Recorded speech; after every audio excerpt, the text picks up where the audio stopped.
하소서. 아멘.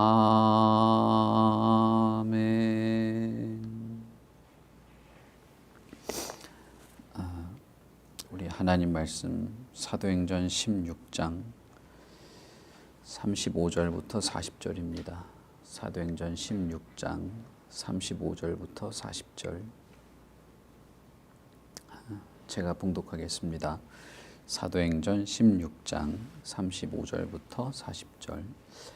날이 새매 상관들이 부하를 보내매 이 사람들을 놓으라 하니 간수가 그 말대로 바울에게 말하되 상관들이 사람을 보내어 너희를 놓으라 하였으니 이제는 나가서 평안히 가라 하거늘 바울이 이르되 로마 사람인 우리를 정죄하지도 아니하고 공중 앞에서 때리고 옥에 가두었다가 이제는 가만히 내보내고자 하느냐. 아니라 그들이 친히 와서 우리를 데리고 나가야 하리라 한데 부하들이 이 말을 상관들에게 보고하니 그들이 로마 사람이라 하는 말을 듣고 두려워하여 와서 권하여 데리고 나가 그 성에서 떠나기를 청하니 두 사람이 옥에서 나와 루디아의 집에 들어가서 형제들을 만나 보고 위로하고 가니라. 아멘. 감옥에서 간수와 간수의 집이 예수 그리스도의 복음을 듣고 세례를 받고 하나님을 믿게 된 그 사건 이후에 바로 다음 날 바울과 실라는 석방이 결정이 됩니다. 그래서 상관들이 부하들을 보내서 간수에게 이 사람들을 내보내라라고 전달하게 되는 것이죠. 그 말을 간수가 바울에게 전달하게 될 때 바울이 자신들은 로마 시민인데 로마 시민인 자신들을 재판도 없이 공개적으로 구타를 하고 감옥에 가둔 것이 불법이다, 이런 점을 지적을 하게 됩니다. 바울은 다소에서 태어나서 자랐기 때문에 당연히 이제 로마 시민이죠. 그리고 실라도 로마 시민이었습니다. 참 이게 재미있는 사실인데 바울과 바나바가 원래는 먼저 이렇게 전도 여행을 하면서 파트너로 복음의 사역을 감당했죠. 바나바는 유대인이었습니다. 로마 시민이 아니었죠. 그러나 나중에 바울과 바나바는 의견 충돌을 일으켜서 서로 갈라지게 되죠. 그리고 실라를 파트너로 하게 됩니다. 안디옥에 와 있던 사람 중에 요한과 실라 두 사람이 있었는데 바울은 실라와 파트너로 해서 아시아 지역에 복음을 전할 그런 파트너로 하게 되죠. 재밌는 건 실라도 로마 시민이었습니다. 그러니까 이런 일들이 벌어졌을 때 바울과 실라만 감옥에 갇혔고 나머지 누가와 디모데는 유대인이 아니었기 때문에 감옥에 갇히지 않았죠. 유대인이었던 바울과 실라만 구타를 당하고 감옥에 갇혔던 것이죠. 빌립보에서는 그게 아주 당연한 문화 중에 하나였을 겁니다. 로마 시민은 건드리지 않고 유대인은 아주 쉽게 처리를 해버리는. 그런데 공교롭게도 바울과 실라는 로마 시민이었던 것이죠. 만약에 바울과 바나바로 파트너를 이루어서 왔다면 이런 사건도 애매하게 됐겠죠. 그러나 바울과 실라가 둘 다 로마 시민이었습니다. 그래서 그 이전에 두 사람이 바울과 바나바가 결별을 하게 되고 실라와 같이 이제 파트너를 맺게 돼서 하게 되는 이 일이 결국에는 이 빌립보에서 우리들은 로마 시민이다. 어떻게 로마 시민 우리를 공개적으로 구타를 하고 옥에 가두었다가 이제는 몰래 은근히 슬쩍 나가라고 할 수 있느냐 라고 하는 이런 주장들이 쉽게 될 수 있었던 것이죠. 뭐 이런 것까지 의도했느냐라고 할 수는 없겠지만 어쨌든 재미있는 그런 사실이라고 할 수 있겠습니다. 그저 유대인 죄수들 혹은 사회에서 분란을 일으킨 사람들을 잠깐 겁주고 벌을 주었다가 그냥 알아서 내보내는 그런 방식으로는 로마 시민을 처리할 수 없다. 상관들, 그 부하들이죠. 간수에게 온 부하들의 상관. 보통은 이런 결정을 하는 사람들은 아마도 집정관이 아닐까. 그 콜로니, 그 빌립보를 콜로니라고 했으니까요. 그 콜로니를 다스리는 아마 최고 결정권자들 중에 한 명, 집정관이 아닐까 생각을 합니다. 그들이 와서 우리에게 직접 해명을 하고 우리를 에스코트 해야 된다. 로마 시민이기 때문에 그렇게 요구하게 됐고, 그 부하들이 그 말을 듣게 됩니다. 그러자 이 집정관한테, 상관한테 가서 말한 것이죠. 이것은 상당히 부담스러운 일이었습니다. 빌립보 시민들이 막 송사를 하고 고소를 하고 흥분해서 막 날뛸 때는 거기에 같이 흥분하고 감정적으로 이 광분 상태에서 앞뒤 알아보지도 않고 무조건 구타를 하고 감옥에 가두고 본때를 보여주려고 생각을 했는데 알고 보니 로마 시민이었던 것이죠. 이 당시에 로마 시민은 아주 특별한 권리를 가지고 있었습니다.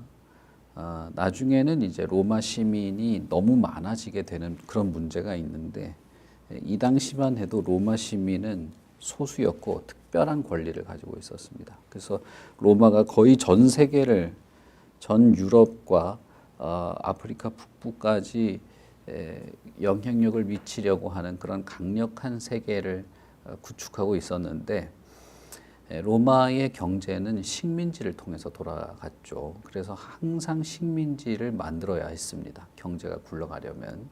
그래서 식민지를 개척을 하고 그 식민지에서 많은 그 물자들을 가져갔던 것이죠. 세금을 걷어갔습니다. 그러나 로마 시민은 세금을 내지 않아도 됐어요. 그러니까 엄청난 특권 중에 하나죠. 그리고 심지어 살인죄를 범해도 우선은 재판을 받았습니다. 그래서 나는 로마 시민이다라고 하는 것을 증명만 할 수 있으면, 그 증서라든지 그런 증명만 할 수 있으면 재판을 받을 권리가 있고 황제를 만날 요구를 할 수도 있었습니다. 나는 황제 앞에서 재판을 받겠다 할 수도 있었습니다. 그리고 로마 시민이 상해를 당하면 자발적으로 반격을 할 수 있는, 요즘 치면은 뭐라고 해야 될까요? 그거 뭐라 그러지? 뭐 이렇게 자기 방어, 뭐라고 하는지 단어가 생각이 안 나네요. 정당방위. 정당방위를 로마 시민은 인정을 해줬습니다. 그리고 세금도 안 냈죠. 나중에 바울은 나는 태어날 때부터 로마 시민이다. 바울을 구타한 로마 공무원이 나는 돈을 주고 로마 시민이 됐는데 라고 말하니까 나는 태어날 때부터 로마 시민이다 라고 하면서 황제를 봐야 되겠다 라고 하니까 다들 벌벌벌 떨면서 로마 한 부대, 군대의 한 부대가 바울을 로마까지 호송하는 그런 장면이 나오죠. 바울과 실라가 동일하게 했던 겁니다. 집정관이 와서 나를 직접 에스코트 해줘야 된다. 나 로마 시민이다. 라고 하니까 엄청난 부담이 생긴 것이죠. 이 로마 시민의 특권을 깡그리 무시하고 콜로니에서, 식민지에서 로마 시민을 재판도 없이 구타했다니. 만약에 이 사실이 이제 중앙정부에 알려지면 심각한 문제가 생기는 것이죠. 이런 상황에서 집정관이 바울을 만나러 올 수밖에 없었던 것입니다. 그리고 이 집정관이 바울에게 와서 사과를 하고 에스코트를 하고 대신에 미안하지만 빌립보를 떠나달라 이렇게 하게 됩니다. 그래서 빌립보를 떠날 수밖에 없게 되는 그런 상황이 생기게 되는 것이죠. 그래서 두 사람이 옥에서 나와서 루디아의 집에 가게 됩니다. 예전에 복음을 받아들였던 옥감 사업을 하던 루디아, 이 사람의 집에 갔다는 이유는 단순히 루디아를 만나러 갈 그런 문제가 아니고 루디아라는 사람이 자신의 집을 오픈해서 믿음의 형제들이 모일 수 있는 모임 장소로 공개했다라고 하는 것을 우리가 알 수 있는 것이죠. 다시 말하면 빌립보 마게도냐의 첫 도시인 빌립보, 거기서 만난 첫 복음을 받은 여인인 이 루디아, 그리고 루디아를 통해서 빌립보의 첫 번째 교회가 시작되었다는 것을 알 수 있습니다. 루디아의 집에 들어가서 거기에 모여 있는 형제들을 만나보고 위로하고 빌립보를 떠나게 되었다라고 기록하고 있습니다. 이미 이제 빌립보는 바울과 실라가 감옥에 갇히고 시민들로부터 이 사람들이 전하는 도는 우리들이 믿는 토착 신앙을 거부하고 사회를 혼란시킨다라고 하는 이미 그런 분위기와 인식이 있었죠. 그러니 바울의 전도를 듣고 마음을 연 사람들, 예수를 믿게 된 사람들도 비슷한 공격을 받게 되는 것이죠. 그러니 바울과 실라가 자신들은 감옥에 갇혀 있다가 나왔지만 도리어 루디아의 집에 모여있던 형제들을 위로하는 것입니다. 감옥에 갇혀 있던 것들은 자신들이지만 그러나 이런 빌립보 도시의 이런 분위기 속에서 위축되게 될 수밖에 없었던 형제들을 도리어 자신들이 위로하고 빌립보를 떠나게 되니까 더욱 어떻게 이 용기를 내도록 다독였을 것입니다. 어떤 면에서는 감옥에서 그리고 구타를 당하고 그렇게 있던 자신들이 돌봄을 받고 위로를 받아야 할 사람들이었겠지만 그러나 이들은 오히려 교회와 성도들, 형제들, 앞으로 신앙생활을 해나갈 이 사람들을 오히려 위로해주고 싶었습니다. 그래서 그들을 다독이고 위로하고 교제하고 떠나게 되는 것이죠. 빌립보서 1장을 보시면 빌립보의 이 형제들, 루디아의 집에 모여있던 이 형제들은 믿음을 지키기 위해서 많은 고난을 받아야 했던 것들을 알 수 있습니다. 바울과 실라는 빌립보를 떠나서 데살로니가로 향하게 되는데 17장 1절을 보면 주어가 그들이 이렇게 시작이 되죠. 아마도 누가는 이제 빌립보를 떠나지 않았던 것 같아요.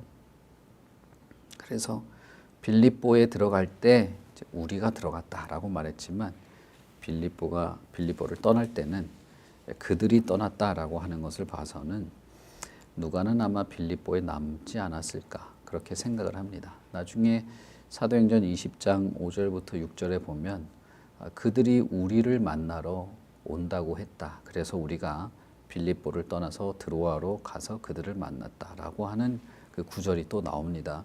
그래서 아마도 20장 5절 6절에 있는 이 우리가 누가를 포함한 것이 될 것이고 그러면 그때 바울의 일행들이 다시 빌립보로 오려고 할 때 그때 빌립보 근처에서 만난 일이 있었지 않을까 그렇게 생각도 됩니다.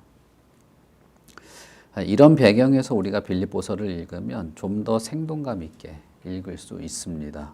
루디아를 만났고 그 여인을 통해서 집이 공개가 됐고 그래서 바울 사도가 빌립보에서 여러 사람들을 만나며 복음을 전했고 그 사람들이 루디아라는 사람의 집에 모여서 하나의 공동체를 이루게 된 것이 빌립보 교회의 출발이 되는 것이죠.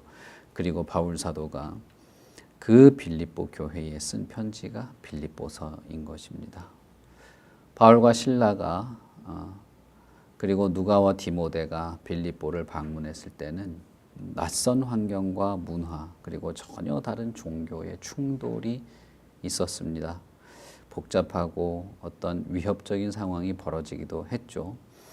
그러나 반대로 복음을 전하고 새 생명을 얻을 수 있는 그런 일들도 있었습니다. 한 여인을 만났고 그 여인의 집이 형제들의 모임인 교회로 세워질 수 있었고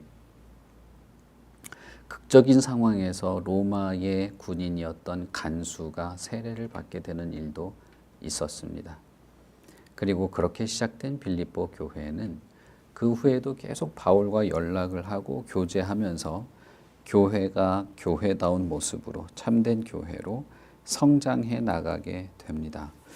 비록 환란이 많이 있었지만 영적으로는 충실한 그런 교회가 되는 것이죠. 이후에 바울이 이제 로마 감옥에 갇혀 있을 때도 바울에게 지속적으로 필요한 물자들을 공급하고 돕고 그랬던 교회가 빌립보 교회입니다. 그래서 이제 이런 사도행전의 이런 배경을 알고 빌립보서를 읽으면 아주 뭐랄까요, 좀 생동감 있게 읽을 수 있습니다. 빌립보서 4장 10절부터 보시면 빌립보 교인들이 로마 감옥에 갇혀 있는 바울을 돕기 위해서 여러 가지 지원을 하게 됩니다. 헌금도 모으고 필요한 사람도 보내주고 그렇게 하죠. 나중에 이제 바울이 디모데를 보내달라, 뭐 어떻게 해달라 할 때 막 그런 일들이 생기게 됩니다. 그렇게 도와줄 때 바울은 그런 빌립보 교인들을 크게 기뻐하게 됩니다. 그래서 빌립보서 4장에 보시면 당신들이 나를 그렇게 염려하고 아껴주는 것이 이렇게 열매를 맺다니 너무나 기쁘다, 이렇게 표시를 하게 되죠. 그러면서도 내가 지금 너무 궁핍한데 이런 걸 줘서 그게 반가워서 내가 이런 말 하는 거 아니다. 그렇게 또 금방 또 나는 사실 뭐 그런 거 아니다, 이렇게 말해요. 그러면서 나는 궁핍에도 처하고 부에도 처할 수 있는 일체의 비결, 일체의 자족함을 배웠다.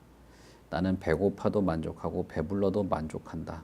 그런 비결을 배웠고 나는 자족하는 사람이다. 또 이렇게 말합니다. 당신들이 나한테 헌금을 하고 내 부족한 걸 채워줬다고 내 이렇게 좋아하는 거 아니야, 이렇게 말한 것이죠. 그러면서 나는 내게 능력 주시는 자 안에서 모든 것을 할 수 있다. 이렇게 나한테 뭐 보내주지 않아도 난 괜찮아, 이렇게 말합니다. 그렇지만 나의 이 고난에 동참하는 것들은 너무나 잘하고 있는 것이다. 또 이렇게 말하죠. 그러면서 바울 사도와 빌립보 교회가 얼마나 끈끈하고 서로를 위해서 기도하고 영적으로 결합되어 있고 서로가 서로에게 필요한 존재로 바울 사도의 사역들을 교회가 어떤 모습으로 돕고 그 사역에 동참해 갔는지를 볼 수 있게 됩니다. 다시 말하면 복음을 전하는 이 사명은 바울 사도가 충실히 감당하게 되었는데 그런 바울 사도의 사역에 교회가 고난에 동참한다고 표현될 만큼 밀접하게 영적으로 그리고 여러 물질적으로 동행했던 것들을 알 수 있는 것이죠. 복음을 처음 유럽 땅에 전할 때 마게도냐로 떠날 때 나를 도와주었던 교회가 당신들밖에 없었다. 내가 빌립보를 떠나서 데살로니가로 갈 때도 여러 번 나를 도왔던 것은 빌립보 교회뿐이었다. 이렇게 감사의 인사를 하게 됩니다. 이렇게 빌립보 교회가 시작이 된 것입니다. 그리고 그렇게 바울과 함께 자라났고 성장했고 교회답게 서게 되는 것이죠. 그들은 바울의 고난에 동참함으로써 교회다운 복음의 사명을 감당할 교회가 되었던 것입니다. 그런 면에서 보면 바울 사도가 겨우 옥에서 나와서 루디아, 지금은 빌립보 교회라는 말도 없이 그저 루디아의 집이라는 표현으로 될 여기에 가서 여러 형제들을 만나고 위로하고 마음이 흔들리지 않도록 권면하는 이 일들이 참으로 열매를 맺었다 하는 것을 알 수 있습니다. 처음에는 옷감을 파는 사업을 하는 여인을 만났을 뿐이지만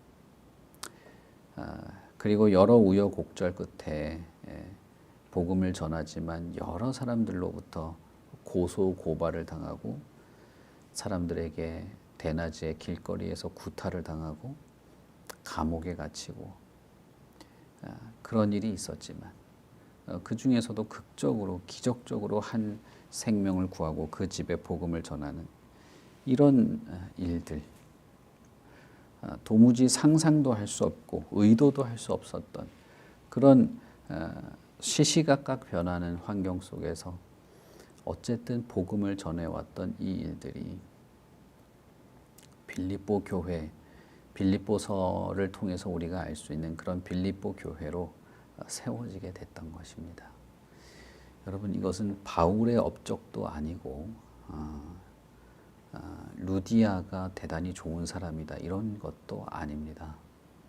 그런 척박한 환경에서 복음을 듣고 그런 위협적인 문화와 분위기 속에서도 모이기를 힘쓰고 같이 신앙을 나누며 바울이 금방 빌립보를 떠나게 되어서 같이 이렇게 그로부터 배우고 성장할 기회가 줄어들었지만 그럼에도 불구하고 하나님을 믿는 성도로 참된 교회로 용기와 인내를 가지며 세워졌던 그런 사람들이 있었던 것입니다. 그리고 이 빌립보에서 바울과 실라만 이런 우여곡절을 겪은 것이 당연히 아니겠죠. 루디아의 집에 모여있던 형제들도 비슷한 위험과 비슷한 이런 파란만장한 시간들을 보내게 되었을 겁니다.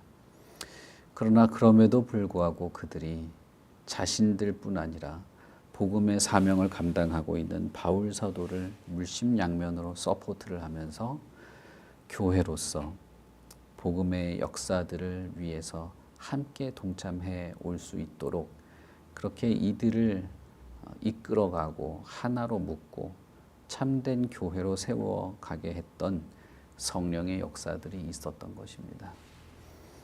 그런 면에서 여러분, 교회야말로 성령의 충만함이 필요한 것입니다. 교회야말로 성령의 능력의 공급이 필요하고 성령, 우리 주님이신 예수께서 우리를 굳건히 붙잡으시고 가장 바르고 선한 길로 인도해 주시는 것이 그것이야말로 교회가 교회답도록 성장하게 되는 그것이라고 볼 수 있겠습니다. 제가 여러 번 사도행전을 우리가 같이 읽으면서 강조하는 것은 이 모든 것이 주님의 일이고 성령의 인도하심이었다라고 하는 것이죠. 지금도 그렇습니다. 바울 사도가 그저 루디아라고 하는 여인의 집에서 몇 명의 형제들을 만나고 떠나갔지만 그러나 그 남겨진 사람들은 나중에 바울 사도가 크게 기뻐하면서 나의 고난에 동참하는 사람들, 형제들이라고 표현할 만한 교회로 서게 된 것이죠.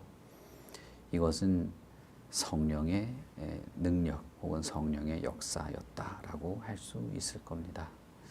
빌립보서가 몇 장 되지 않으니까 여러분 오늘 시간 나실 때 빌립보서를 한번 쭉 읽어보시면 이 사도행전 15장 16장과 연결되어서 좀 더 이렇게 가깝게 피부적으로 이해가 되실 겁니다. 저와 여러분도 마찬가지입니다. 저와 여러분도 위대한 누구 한 사람이 필요한 게 아니죠. 이름 없이 그저 형제들로 기록된 이런 사람들의 모임인 교회가 성령의 인도, 그 충만하신 은혜 속에서 참되고 거룩한 교회로 세워지는 것이라고 생각할 때 우리도 유력한 한두 사람이 뭔가를 교회를 이끌어가는 것이 아니라 이름도 없고 빛도 없고 역사 속에 기록으로 남지 않을지 모르는 그런 작은 한 사람인 우리가 참된 교회를 세워나갈 주역이고 주춧돌이 되는 것입니다. 하나님의 말씀이 우리를 통해서 드러나게 되고 예수 그리스도의 사랑이 우리의 모임을 통해서 드러나게 되고 성령의 도우심과 그 은혜가 우리를 하나가 되게 하고 그래서 어떤 형편, 어떤 사회의 문화 속에 어떤 형편이든지 교회가 교회답도록 힘을 내고 생기를 잃어버리지 않는 것이 이 당시의 빌립보 교회나 우리나 동일한 것입니다. 주의 성령께서 우리를 그렇게 인도하시고 이끄실 것입니다. 진리가 선포되고 그 진리 안에서 생명을 얻는 일이 시작되고 그리고 그 진리 안에서 우리가 한 공동체로 세워져 가고 어렵고 연약한 가운데에서도 누군가를 돕고 복음의 역사들을 위해서 힘쓰는 일들이 우리에게도 있는 것이죠. 그러니 여러분, 우리는 정말 참된 교회를 꿈꾸는 것입니다. 참되고 거룩한 하나님의 교회. 정말 이 바울 사도가 그렇게 기뻐하고 칭찬할 만했던 그런 모습이 저와 여러분에게도 그리고 우리 교회 모든 이 성도들의 모임, 예배, 교제 속에서도 잘 나타날 수 있기를 바랍니다. 우리 같이 기도하겠습니다. 하나님 아버지 은혜를 참 감사합니다. 하나님께서 그저 몇 명의 사람들이 마음을 열고 한 자리에 모였을 뿐이지만 그러나 그것이 나중에는 전 유럽에 복음을 전하는 일에 동참하는 그리고 기꺼이 그 역사를 위하여 헌신하는 아름다운 교회로 세워져 가게 된 것을 보게 됩니다. 이 당시에는 그저 몇 명의 유별난 사람들의 모임이었고 문화와 사회 속에서 참 연약하고 압박을 느끼고 위협에 두려워하던 그런 사람들에 불과했지만 그러나 결국 복음의 메시지, 하나님의 말씀과 진리 안에서 이들이 영적으로 든든하게 자라나게 된 것들을 생각하게 됩니다. 빌립보 교회에 쓴 편지들을 볼 때 바울 사도의 마음이 그토록 당신들을 생각할 때면 난 오늘 언제나 기쁘고 내가 한시도 기도를 멈추지 않는다라고 말할 만큼 복음을 전했던 목회자와 같던 바울과 실라가 떠났음에도 하나님의 성령께서 그들을 참된 교회로 세워 주셨던 것들을 생각하게 됩니다. 하나님이여, 현재 우리의 모임도 우리의 공동체도 그리고 우리 각자의 삶도 이 당시에 교회를 돌보셨던 그와 동일한 성령께서 우리도 동일하게 돌보시고 인도하시는 줄 믿습니다. 우리 교회가 하나가 되고 그 안에서 참된 교회를 꿈꾸고 교회의 본질적인 사명들을 감당해 나가는 이 모든 일에서 참 우리도 참으로 성장하고 거룩한 하나님의 교회로 그 하나님의 뜻들을 실천해 나가고 이 교회 공동체 안에서 생명의 역사가 일어나는 것들을 보게 하여 주시옵소서. 거룩하고 참된 복음의 말씀이 풍성히 나누어지게 하시고 진리를 이해하고 나누는 것, 서로의 영혼을 위하여 기도하는 것, 연약한 상황과 형편들을 서로 지탱하고 진리 안에서 바르게 살아가도록 서로 용기를 내도록 도와주는 이런 일들, 그리고 복음의 전파를 위하여 헌신하는 모든 일들이 참으로 교회의 본질인 줄 믿습니다. 우리 교회의 이 모임들과 예배와 교제와 섬김과 만남들이 참 그 안에서 진리에 역동하는 역사들이 있게 하여 주시고 사랑을 나누고 위로와 풍성한 은혜가 서로 공급되게 되는 그런 참으로 거룩한 교회 공동체가 되기를 바랍니다. 그러니 하나님이여, 우리에게 은혜를 내리시고 진리의 풍성한 은혜, 깨닫는 은혜가 있게 하여 주시고 그 안에서 용기와 담대함을 얻게 하여 주시고 사랑과 위로가 있고 진리를 알고 전하는 복음의 역사도 생명의 역사도 있는 참으로 거룩하고 참된 교회로 우리가 자라나게 하시옵소서. 감사합니다. 예수님 이름으로 기도합니다. 아멘. 하늘에 계신 우리 아버지여, 이름이 거룩히 여김을 받으시오며 나라의 임하옵시며 뜻이 하늘에서 이룬 것 같이 땅에서도 이루어지이다. 오늘날 우리에게 일용할 양식을 주옵시고 우리가 우리에게 죄 지은 자를 사하여 준 것 같이 우리 죄를 사하여 주옵시고 우리를 시험에 들게 하지 마옵시고 다만 악에서 구하옵소서. 대개 나라와 권세와 영광이 아버지께 영원히 있사옵나이다. 아멘.